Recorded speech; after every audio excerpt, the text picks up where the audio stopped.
Welcome to Spectrum News at 10. I am Emedion James, coming to you live from Uyo. Let's take a look at today's headlines. President Tinubu aligns with calls for Palestinian state in under 80. FCT Minister Wike commends Governor Moina's leadership style and achievement. Plus, Donald Trump demands UN inquiry over triple sabotage. We'll bring you details of these stories and more in just a moment.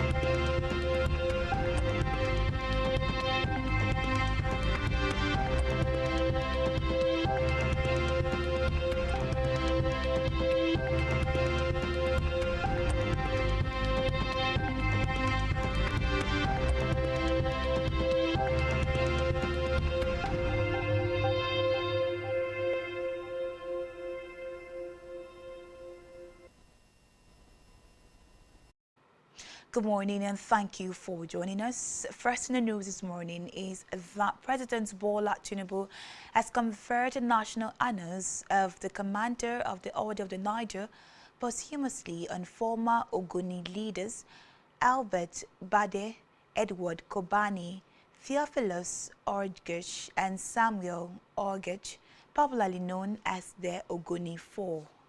He announced this when he received a report of the Ogoni Consultation Committee at the Presidential Villa, Abuja. The president also enjoined the people of Ogoni land to embrace reconciliation and unity after decades of division. He assured stakeholders that his administration would support Ogoni land's journey towards peace, environmental remediation, and economic revival, while also facilitating the return of oil exploration to the area.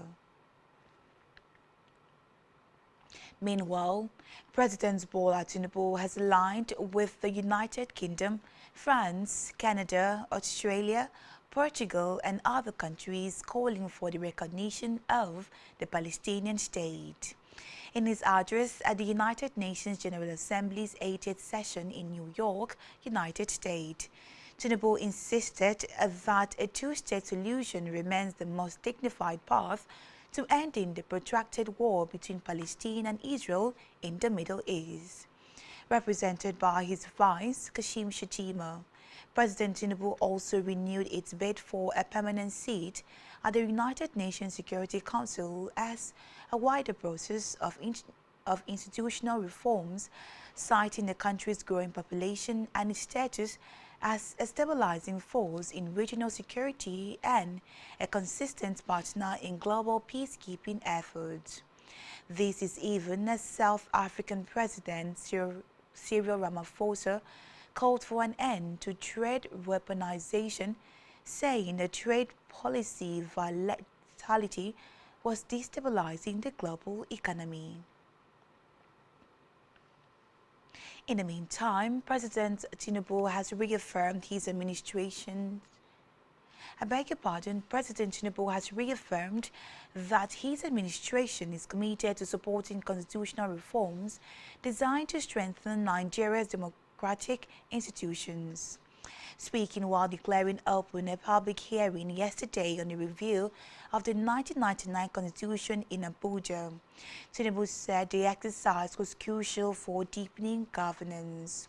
Represented by the Secretary to the Government of the Federation, George Akume, the President described the review process as a golden opportunity to entrench good governance, inclusivity, and sustainable development.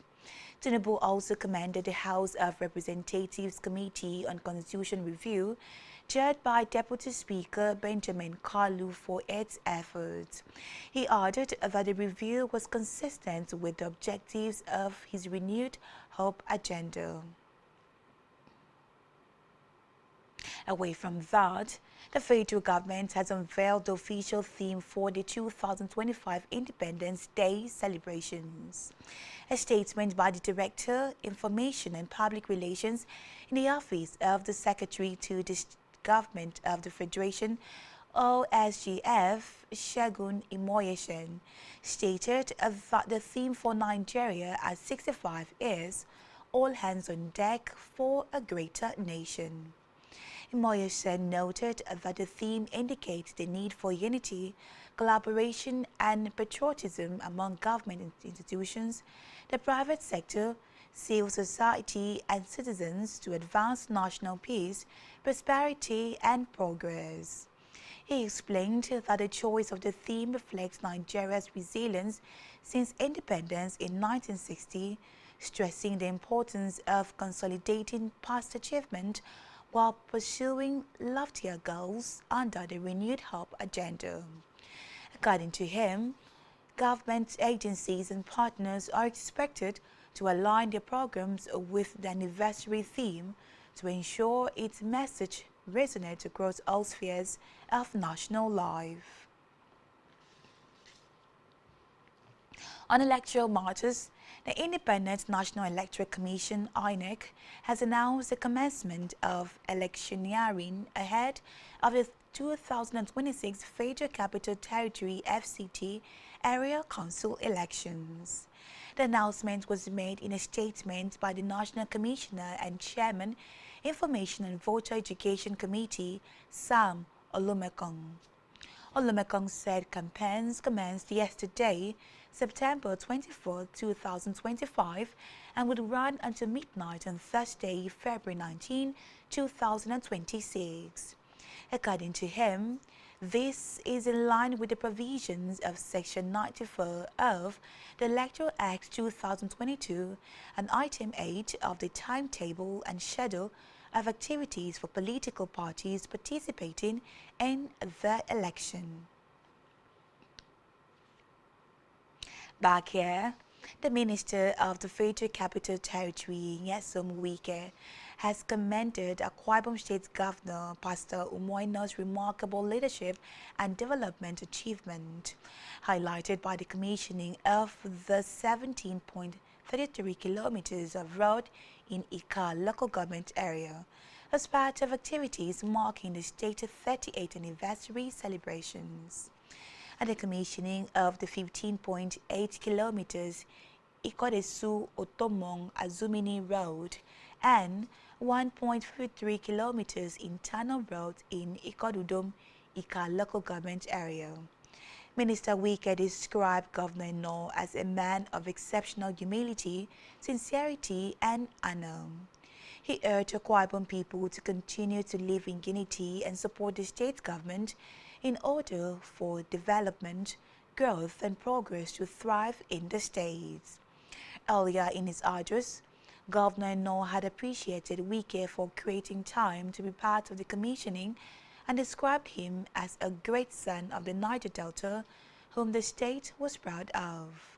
He noted that the presence of Wike, a stalwart of the People's Democratic Party, alongside other members of the party, to commission a road project done by a state controlled by the All Progressive Congress, underscores the spirit of unity prevalent in the state.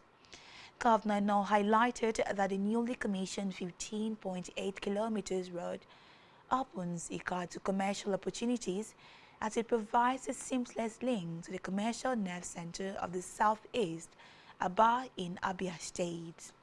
Government House correspondent Jen Owa reported that on their part, the Minister of State for Petroleum, Obongimem Ekwe Ekbo, and former Attorney General and Commissioner for Justice, Wemeni Mo Mwoko, utilized Governor No for giving the people of the area a sense of belonging through the provision of a modern access road.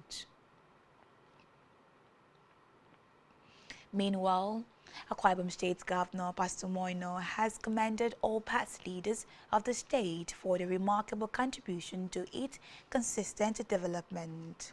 Speaking at a special banquet to mark the 38th anniversary of the state's creation, Governor said 38 years down the line, the state has metamorphosed from a seamless, obscure area to a destination of choice. He noted that the current state of development would not have been possible without the efforts of all its party leaders, stressing that God has blessed the state with great and progressive-minded leaders. The governor also appreciated Akwa Ibom stakeholders and indeed all its citizenry for their love and commitment to the Akwa Ibom project. Earlier in his remarks, the first military administrator of the state, retired Colonel Tunde Ogwemeha, expressed delight over the commendable pace of development of the state he nurtured at birth in 1987 and described the state as the benchmark of progress and development in Nigeria. Earlier in his tone setting, the secretary to the state government, Prince Enobong Uwa, appreciated the governor for holding the state firmly on the path of sustainable growth and thanked the Akwa Ibom people for supporting the vision of the governor and encouraging peace and development which, according to him, has distinguished the state amongst its contemporaries. In the meantime, Akwa Ibom State Governor Pastor Moino has urged the newly elected leadership of the state chapter of National Youth Council of Nigeria, NYCN, to synergize with his administration and ensure parochial sentiment in order to advance the Arise agenda.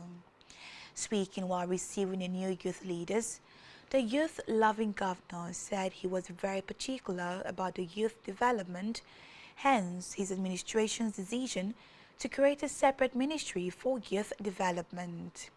He urged the council chairman to strive to leave positive footprints. The governor, who has been emphatic about his commitment to peace and unity of the state, cautioned them to avoid being used by anyone to foment trouble, as such would not be tolerated. He advised that irrespective of anyone who sponsored their elections, their utmost interest and commitment should be to the state. He commended the Commissioner for Youth Development, Dr. Ekerete Ekanim, and the Electoral Board for the successful conduct of the election and urged the Commissioner to recognize them and work with them for the good of the state. Earlier, Dr. Ekanim, while appreciating Governor Moino, said it was 2 years since the resolution of the immediate past Executive Council of the body, adding that the chapter has successfully elected new members to pilot their affairs. In his brief remark, the state chairman of the NYCN, Emmanuel Uko Ekong, appreciated the governor and members of the group for the opportunity to serve and assured that the executive under his leadership will collaborate and synergize with all relevant stakeholders to develop the youth and advance the RISE agenda of the state's government. Let's move now to Africa, where a new constitution in Guinea that would permit junta leader Mamadi Doumbouya to run for office has been backed by 89% of voters. The Territorial Administration Minister Ibrahima Konde announced that 89.38% of voters backed the proposed constitution with a turnout of 86.42% from the 6.7 million registered voters. The new charter replaces the transitional framework that had barred members of the ruling junta from contesting elections, opening the door for Doumbouya's candidacy in the upcoming presidential vote, expected in December 2025. The new constitution also introduces institutional changes such as longer presidential terms from 5 years to 7, renewable ones, and a new Senate. On the foreign scene, Donald Trump has demanded an investigation into what he called a triple sabotage during his visit to the United Nations General Assembly. In a post on social media, the U.S. president referred to an escalator abruptly stopping as he and First Lady Melania Trump stepped on, a teleprompter malfunctioning during his speech, and an audio issue in the auditorium. Trump criticized the incident, saying he was sending a letter to the UN Secretary General, Antonio Guterres, demanding an immediate probe.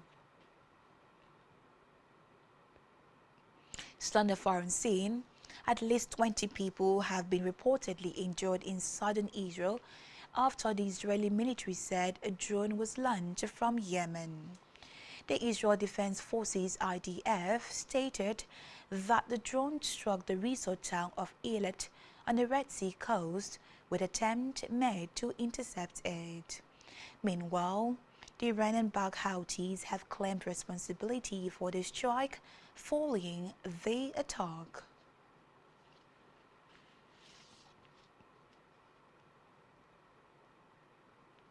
Still to come in the news. Eberechi Eze scores first Arsenal goal in Cup win at Val. Stay tuned for details of this in just a moment.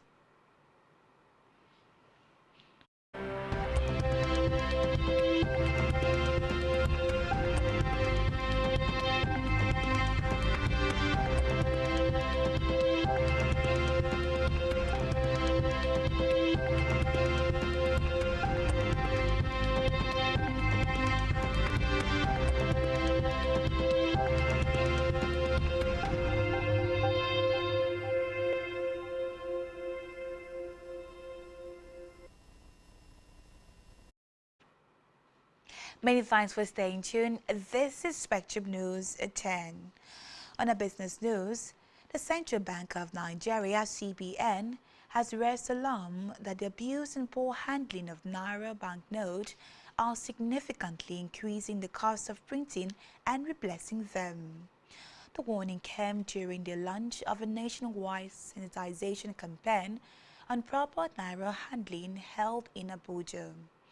Delivering a keynote address, the Deputy Governor Operation Directorate, Dr. Bala Bello, represented by the Director of Currency Operations and Branch Management Department, Dr. Adedeji Adetona, stressed that Naira is more than just a medium of exchange. He cautioned that unless corrective action is taken, Nigerians will continue to bear the financial consequences. In health, the National Agency for Food, Drug Administration and Control, NAFDAC, has condemned the practice of adding azodai to palm oil to enhance its attractiveness by marketers in the country. The agency described the act as a dangerous marketing practice. According to the Zonal Director of NAFDAC North Central Zone in Mina, Kenneth Azuike, marketers add azodai to palm oil to make it appear redder, which poses health risks to consumers. Azuike warned that NAFDAC will not tolerate such harmful practices and will therefore take action against anyone caught engaging in them. He also emphasized the agency's commitment to ensuring the safety and quality of food products in the country. Still in health, the immediate past Vice Chairman of the Pharmaceutical Society of Nigeria, Ogoni State Chapter, Dr. Olumide Ogbobe, has raised alarm over the shortage of pharmacists nationwide. He warned that the situation is undermining national health outcomes and exposing millions to unsafe drug practices. Speaking with newsmen in commemoration of the World Pharmacist Day 2025, Ogbobe said Nigeria's pharmacist to population ratio stands at 0.9 per 10,000, far below the global average of 4.8 and even worse in some states. He alleged that states like Zamfara have just 0.05 pharmacies per 10,000 people, representing only 25 pharmacies serving a population of 5 million. Let's move now to sports where Eberechi Eze scored his first goal for Arsenal as they beat League One side Port Vale to reach the Carabao Cup fourth round. The forward, who joined the Gunners in a deal worth £60 million last month, opened the scoring in the 8th minute when he slotted in from Gabriel Martinelli's pass. It was his first goal in his 6th appearance for the club, and he could have had a second just before the break when he was slipped through by Mikel Merino, but he was denied by Port Vale goalkeeper Joe Gossi. Still in sport, the Golden Eaglets of Nigeria have booked their place in the semi-finals of the 2025 WAFU B Under-17 Championship after a 4-1 victory over Benin Republic. Man of the match, George Aga, netted a hat-trick, while David Eden was also on target for Nigeria. Jeremy Zangzo scored Benin Republic's only goal of the encounter. With only 3 teams in Group B, Benin have exited the competition, having also lost their opening match to Burkina Faso. Golden Eagles need just a point from their final group game against Burkina Faso on Saturday to finish top of the group. Now to entertainment, where Rihanna and ASAP Rocky have announced the birth of their 3rd child. Rihanna, who announced the birth on social media, noted that the baby girl was named after her father, Rocky. Recall that the couple announced their pregnancy during a Met Gala in May, where Rihanna appeared with her baby bump on display. And that's all we have for you at this time. Do ensure to follow us on social media, subscribe to our YouTube channel, all of which you can find on our website, spectrumtvlive.ng. You have been watching Spectrum News at 10. I am Emedion James. Enjoy the rest of your day and thank you for watching.